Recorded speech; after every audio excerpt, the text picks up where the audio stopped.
Welcome to this week of TrustPoint TV. This week we're going to be talking about sales management, sales leadership.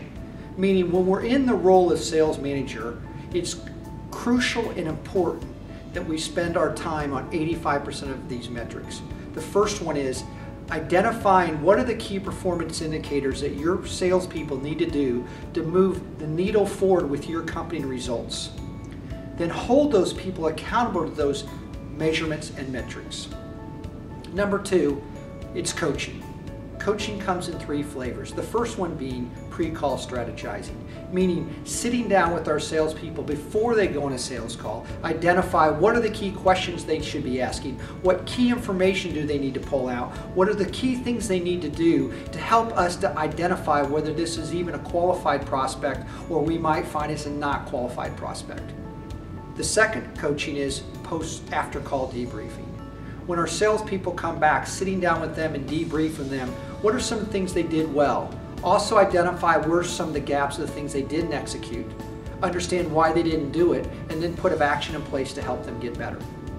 The third one's what we call situational coaching, meaning there are certain times that something arises that we need to address immediately rather later, and we need to sit down and discuss what those things might be. The third is motivation.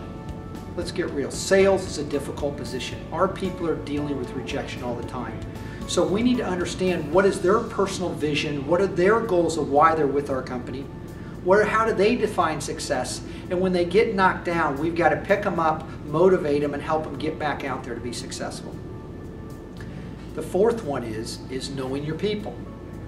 What I mean by that is that we need to know what the strengths of our people are, the weaknesses of our people are.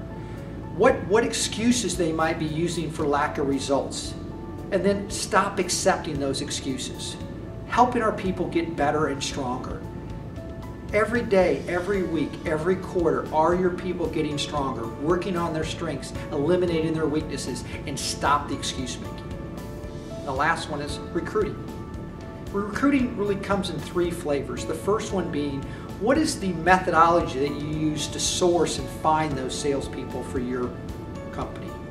Once you find those people, the second is identify and hiring process. What are the processes you're using to really ensure that this salesperson is the right fit for your organization?